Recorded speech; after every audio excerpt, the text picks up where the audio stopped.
All right, welcome guys to tonight's call. We are going to be talking about how to create engaging challenge groups.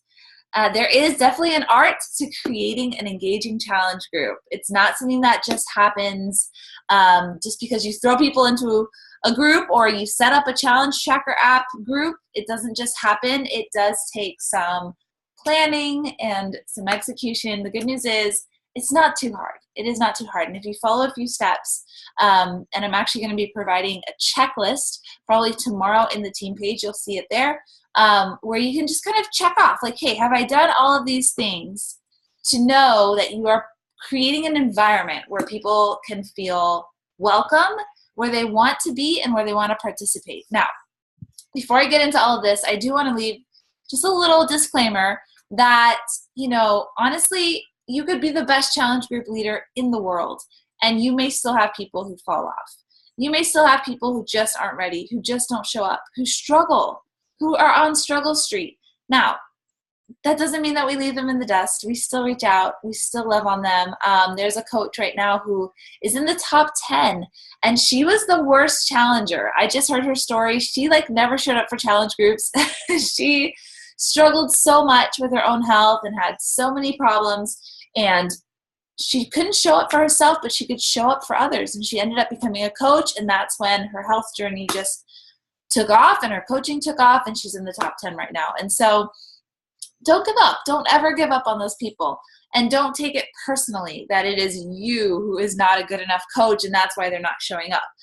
We are not going to be beating ourselves up over something like that, because that really is outside of our control. So what I want to do and what I'm hoping to do with this call is to give you some good tips and to give you a little checklist that you can say, okay, as long as I am showing up, as long as I am following this checklist and doing these things, then I can rest in the fact that I'm being a really good coach, that I am doing the things I need to do to create this environment, and I can be secure in that and not wonder if it was something I did that had somebody fall off, because people are going to fall off, but they may come back and they may just need to have a little time. So I know for me, I would take that really, really personally. And it's not until I just let it go and realize, as long as I'm doing the things I know I should be doing, I have to just leave the rest into God's hands and let people find their own way. All right, so there are 3 points in a challenge group that I have found that is extremely important as a coach for you to really show up and make sure you're on point. The 3 points in the challenge group are the beginning, the middle, and the end. But I'm going to break down what that means and show you how it looks differently at the different times in the challenge group. So at the beginning is probably the most important time for you as a coach. You should be able to know or have written down or have somewhere each challenger's individual goals and struggles. So what do they want to accomplish, and what is their biggest struggle? This is so important. Knowing my challenger's struggles has been so key for me, because that's when I'm able to help them with specific information and tools and resources for that struggle. And oftentimes I find that there ends up being a theme where many of my challengers tend to struggle with the same types of things, and that's super cool. Maybe it's emotional eating. Maybe it's snacking late at night. Maybe it's just mindset. They just really beat themselves up in their mind. Knowing what my challengers' goals and struggles are at the beginning before it starts is so important to being able to support them, and even know, if I see them kind of slacking off, or if I see them dropping out, I can say, hey, how's it going? How's it going with that emotional eating? And I can really be there to support them in that area where they may be feeling weakness and that that's their struggle. And it's also really helpful for your challenger when you ask them, hey, what's your biggest struggle when it comes to living a healthy lifestyle? Sometimes they haven't even thought about it. They just know they keep falling off the track, and they don't know why until you ask them and you say, well, are you prone to emotional eating? And all of a sudden they're like, whoa, yes, that is what I'm prone to. And it helps them to identify and kind of teaching them to be their own coach, because that's really the goal, right, guys? I mean, we all need each other. We all need coaches. But if it's 10 o'clock at night, I'm not going to be there to tell you, hey, don't snack on that box of cookies, right? We've got to start teaching our challengers to recognize what their struggles are, recognize the patterns that they've fallen into, and be able to pull themselves out of it. And that's one of the reasons why I'm so excited about this new nutrition-focused program that Beachbody is coming out with. I don't know if you have seen it or you heard about it. They just announced it's just nutrition, and it's really about mindset. It's about changing the mindset around food. And it's going to be fantastic. But a lot of what we do, we kind of already do that. I mean, they're just making it sort of pretty and formalized, and they have a certified nutritionist, but we do that every day with our challengers. We teach them these tips to kind of turn them into their own self-coaching. So knowing your challengers' goals and struggles, extremely important. Preparing your challengers well before you begin a prep week or some sort of phone call. I like to do a 15-minute one-on-one goal-setting phone call with all of my new challengers. If someone has been with me in the past and they're joining a group, that's doing a specific focus, I don't do a 15-minute phone call. I kind of know them. They know me already. But when I sign a brand new person, I want some FaceTime with them. I want to do a video chat. And I tell them it's only 15 minutes. Usually we go longer, but I do that just because I want to respect their time. I don't want to presume that somebody has an hour to chat with me. I don't want to overwhelm them, but I do just want to get on a video chat. And that's when I ask them, what are your goals? Where do you struggle? What are your challenges? And how can I support you? What kind of coach do you need me to be? The cheerleader, the you can do it, or the kick your butt, hey, where are you? You're not showing up. I want you here. You better fight for your health. I kind of get to know what they need. But I do prepare them well. I make sure that they know what to expect from me in the challenge group and what I expect from them in the challenge group. I lay out these expectations very clearly from the beginning. When I tell them what they can expect from me, I don't tell them that I'm going to create custom meal plans for just them every single week, because I can't do that for all of my challengers every week. And I don't, a lot of times people may be disappointed when they expect something that is not reality and that's not feasible. So I make sure to tell them what you can expect from me is our 15-minute phone call, is that I'm going to show up every single day in that challenge group with you. I'm going to provide you with these resources, and I tell them what resources I have planned for them. And I am going to, if you have any questions, you can message me and I will get back to you and I will reply back to you.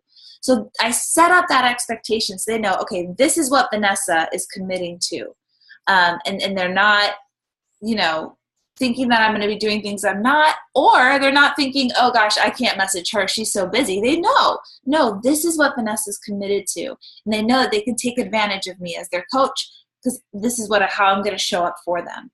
And then I tell them what I expect of them.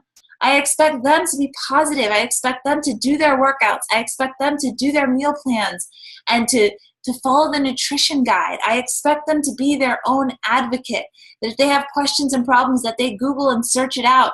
And if they can't find an answer, they can come to me. But, I want to set them up for success for whenever I'm not around, right? We don't want to create challengers who are dependent upon us. We want to empower them to know and to have those tools to be their own advocate and to fight for their health.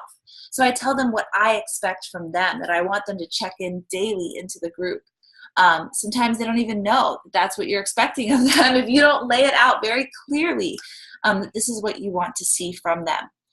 I make sure that I send them meal plans and program details. I have an email that I send them, and I just have a few meal plans that I've made, and I send those out. I give them some program details. I have a video on YouTube where I just unpack the 21-day fix, the containers. Now it is so much easier because the Fixate channel has a specific section that is Containers 101, where Autumn goes through all the containers, basically what I did on YouTube, but she does it with nicer lighting and better better videography.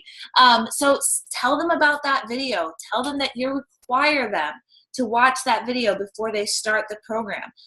When you tell someone that it's required, they take it more seriously than when you just say, oh, there's this video on Beachbody On Demand, you should really check it out.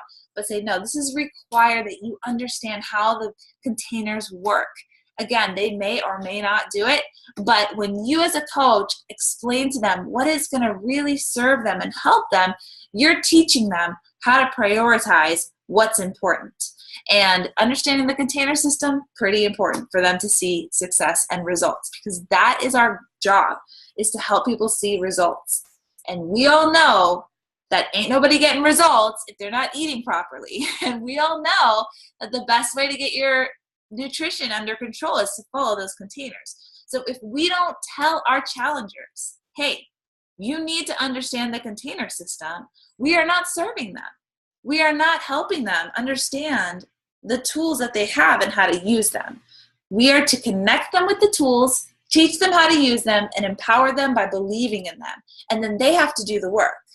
So that's where we draw that line between what I am required to do and what my coaches or my challengers are required to do.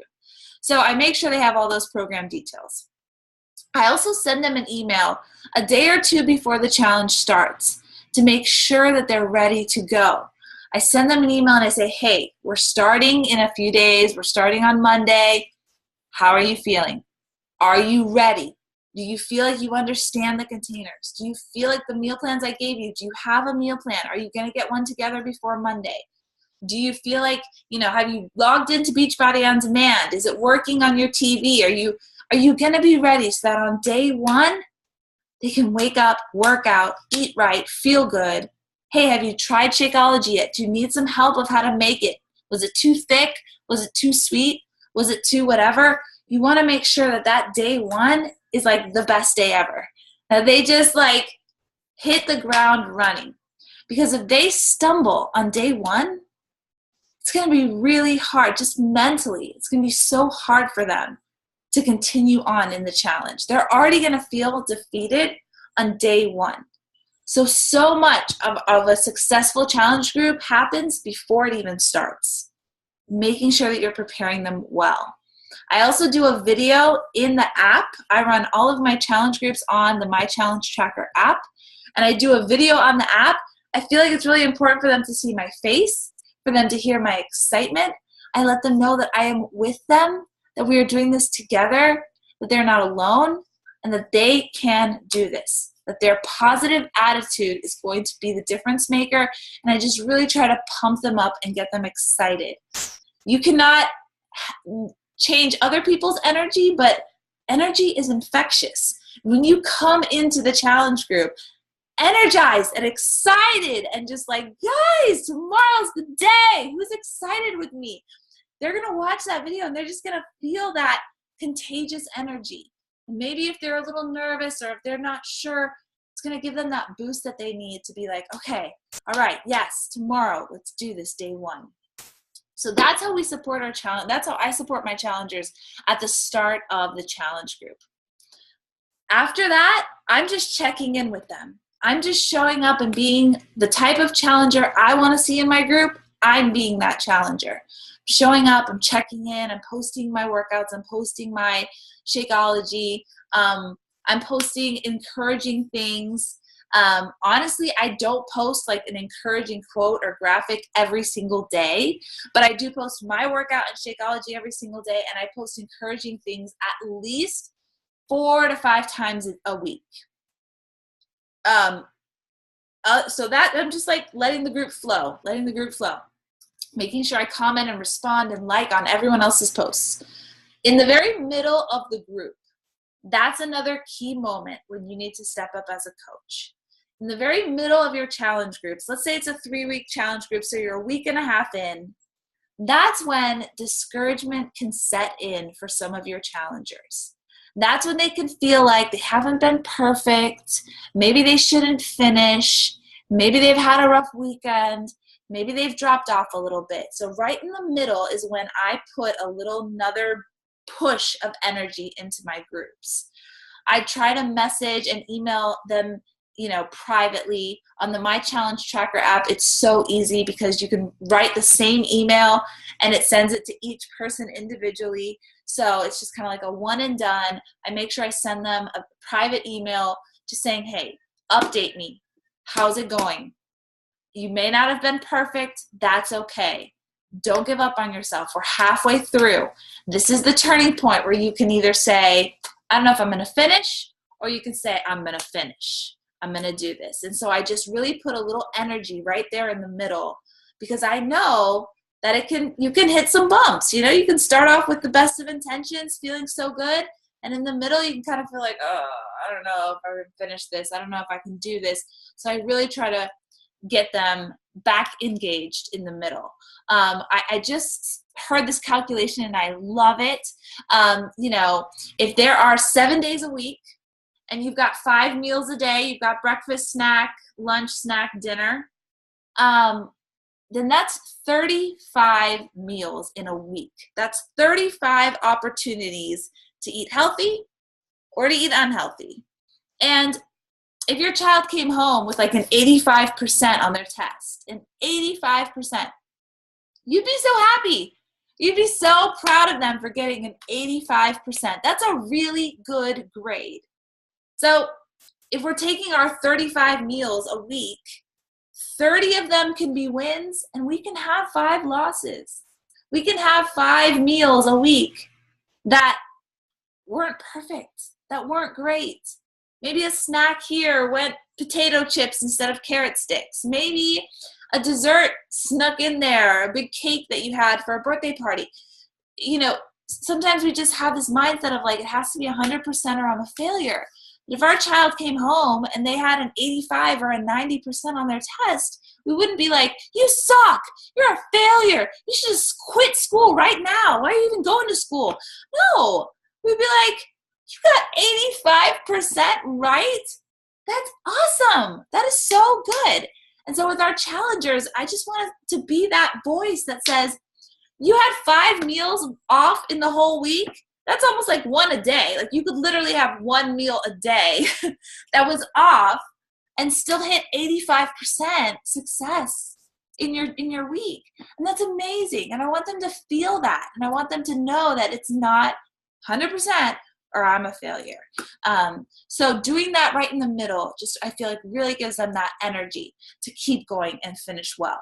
And then at the end, so after that middle breaking point, it's just the daily check-ins, the daily posts, kind of running it on autopilot for, the rest of the challenge.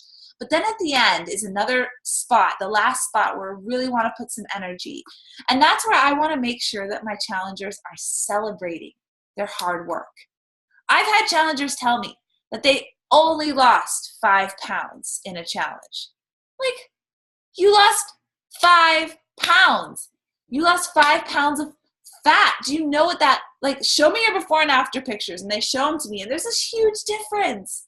And that's progress in the right direction. And that's habits that they're building. But they're so, sometimes they can just feel like discouraged. Like, oh, it's only 5 pounds. And I want them to end the challenge group so proud of what they did. I want them to see that before and after picture. So many of my challengers don't even look at their before and after pictures. I'm like, well, how's your before and after pictures go? And they're like, oh, I never took them. What? You worked so freaking hard that whole challenge. Take your after pictures, put them side to side. Be so proud.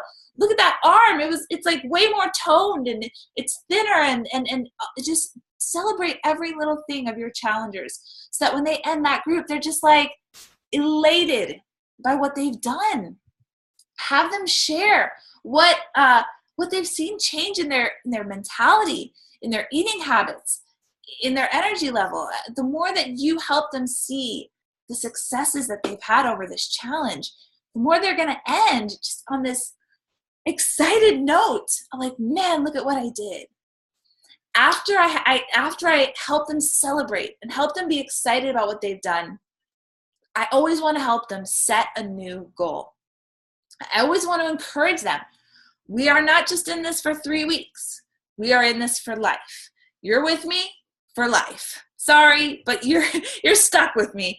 And what's your next goal? you know? And it doesn't have to be, oh, 6-pack, oh, I want to lose, 100 more pounds, but just give me something small. What's the next step that we can focus on? Because one step at a time, we can make great strides. And I don't want them to end a challenge and just kind of be floating. Like, well, I don't know what to do next. What program do you want to do next? Did you like the one you had? Are you going to do another round? How is your eating? Is there one thing you want to change or improve on your eating from last challenge to this challenge? And just really asking them, like, what's your new goal? What are we doing next? And keep them moving forward. Keep them moving forward. Okay, so one other thing that I haven't implemented, but I really want to, is at the very beginning of the challenge, when I'm setting expectations, telling my challengers that there is a required celebration call at the end of our challenge. Doing a live Zoom call and celebrating all of our work, I think, is incredibly powerful. I do this in my virtual gym once a month, where we do like a celebrate what we did last month and a set goals for next month. But I haven't made it required, and there hasn't been a ton of people joining in because I just haven't told them about it from day one. I just kind of pop in and say, hey, by the way, next week we're doing a celebration call. So I really think that setting the expectation at the beginning is so key and so vital. When you tell people who first come in, this is just what we do, they just accept it. They're just like, oh, okay, that's what we do. All right, I'll put it in my calendar. I'll be there. So I'm going to start setting new people who come in, hey, we're doing a celebration Zoom call at the end of our challenge. And at the end, everybody comes in. Everybody shares their results with everyone else. And the amazing thing about this is people start realizing not what the program is just doing for them, but that the program is working for her and for her and for her and for this one. And they're hearing the mental transformations that are happening in so many people's lives, including their own. And they're hearing about how Shakeology is helping so many people's lives, including their own. And it just builds faith and trust and excitement and value over the tools that they have. And they're more likely to continue on with it when they see that it's not just working for them, but it's working for lots of other people. I don't know about you guys, but when I see transformation after transformation after transformation, even now, even today, I'm like, man, these are the best workout programs. Man, this is the best nutrition this is so good.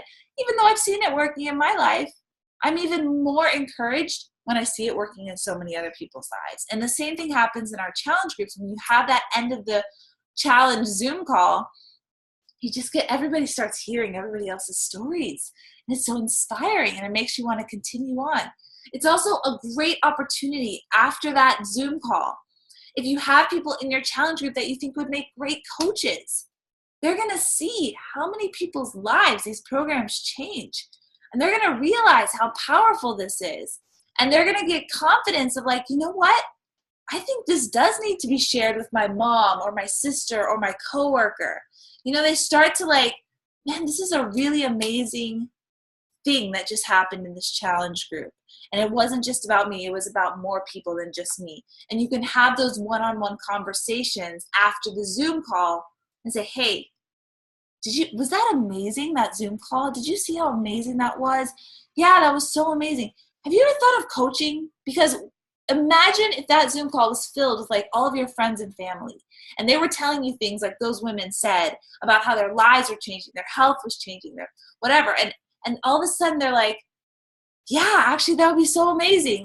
Maybe I should be a coach. And so it's a really great segue to, just envision people for potential coaching. So, okay, a few extra little points. These are just bonus points of little things you can do to gain traction and energy and all that stuff. A point system. A lot of coaches do this.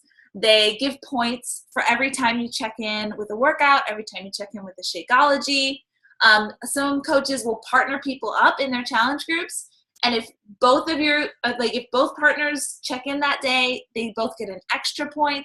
So that's super cool because then the partners are keeping each other accountable, and there's less work for you to do because they're messaging each other hey, did you check in yet? Because they want to get that extra point, they don't want to just miss out on that extra point. So they're kind of keeping each other engaged and showing up. Also, making sure that your challengers introduce themselves. Ask for other personal information outside of just like, why are you doing this challenge and what's your goals? Like, do you have pets? Do you have kids? Where do you live? What's your favorite fruit? What's your favorite cartoon as you were a kid? The more personal details that all of your challengers know about each other, the more they start rooting for each other, the more they start seeing each other as people, not just a name on the My Challenge Tracker, screen. It's like, oh, this is Hannah and she lives on a farm, and she, like, the more details you know about someone, the more you're like rooting for them and connected to them, and it just turns the challenge group into like this community. So, use GIFs if you're on Facebook. Just have some fun. Make it a place where people want to be. Make it a place where people know each other and they're having fun. If they want to be in that group, they're going to show up. And so the more that we can make this group a place where it's just like feels good to be there, you're going to see so much more engagement. And then add amazing value to your groups. Whatever you're reading in personal development, whatever you're listening to, whatever you're being inspired by, whatever recipe is really delicious, don't be stingy. Share that stuff. You might think like, well, what are they going to, are they really going to be interested in the fact that I had avocado toast this morning?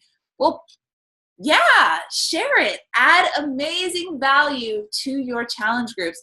I used to pour all of my best stuff into free groups, because I wanted to attract new people.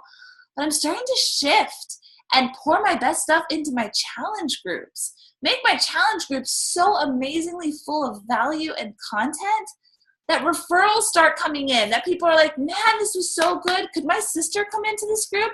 I'm like, yeah, tell her to message me. I'll see if she needs Shakeology or whatever, and she can jump in the group. I'm planning this month to do the sugar detox group that I usually run as a free group. I'm going to take my virtual gym through that content. And I'm going to just pour in to my virtual gym and to my challenge groups as much amazing content as I possibly can. Anything that you're learning, pass it on. And it's also good accountability of like, hey, are you learning anything new? Like, are you growing? Are you doing personal development? Because the more we invest in ourselves, the more we have to give to others. And then really encourage your challengers to submit their results to the Beachbody Challenge. Encourage them to get that free t-shirt. Encourage them to submit their transformations. Lead by example. Submit your own transformations. Talk to them about the free t-shirt that you got. It's a good accountability, again, just to like be seeing results in your own self, being a product of the product. Like, oh, I really should have a before and after picture. I shouldn't just be, and not always, like, not saying that you always have to be like making these huge strides in your health at all times, but just like, am I showing up? Am I really following this stuff? Am I really doing the workouts and doing the nutrition and everything? And encourage them to submit their results, because that's so amazing when they get that outside validation from Beachbody, and maybe Beachbody wants to feature them in some whatever. And it's just, it's great. Encourage them to submit their results. They might not even know that exists. A lot of my challengers didn't even know. And so I really had to encourage them to do that. And encourage leadership from other challengers in your group. Ask somebody, hey, message somebody privately and say, hey, would you mind this weekend just like popping in and encouraging all the ladies who are in the group? Could you just like share with them something encouraging, just a little rah-rah, you can do it, don't give up. And as they feel how cool that feels to pour life into somebody and to speak life over somebody, again, that could even help maybe trigger in them some sort of like, man, this would be really cool to do this as my job. And it also just empowers them to be someone who wants to be a leader, who be someone who realizes that like, this is powerful stuff. Helping people believe in themselves and grow as people is powerful stuff. So if you have challengers who are just rocking it, giving them that leadership position, sometimes like that coach who's a top 10 coach, people have a hard time showing up for themselves, but they'll show up for others. They'll show up for others. And so give them that opportunity. Give them that opportunity to show up. Maybe give them a day of the week. Hey, every Wednesday, can you just pop in and like be the leader of the challenge group for that day? And again, maybe not a newbie, but someone who's been with you for a little while. Like, just give them that leadership role, and you could watch them really blossom and really own the challenge group. So those are my tips for having an engaging challenge group. I've really loved, pouring my energy back into my challenge groups. I feel like whenever I drift away from pouring energy into them, they start to become not a drag, but just monotonous. You just feel like you're doing the same stuff over and over. But when I really start to think, okay, how can I serve my groups? How can I be a light? How can I pour some energy into this group? I start to get excited about it. It starts to become an exciting thing again. And the more energy that we have as leaders, the more energy we're going to see in our groups. The more energy that's in our groups, the greater potential we have for really helping our challengers see those results. That's why they signed up with us in the first place, because they want to see results. They want to change. And the more we can do to just really create that environment that they can change in, the better. Again, we can't do the workouts for them. Can't eat the food for them. We can't drink the Shakeology for them. But whatever we can do, I want to do. I want to be there for them. So anyways, that is our call for tonight. So excited. I've got a group that just started day 1 today, so I am just like on cloud 9, really pouring into these ladies, and it's been fun, super fun. Thanks guys for joining. I'm going to just go ahead and stop the recording.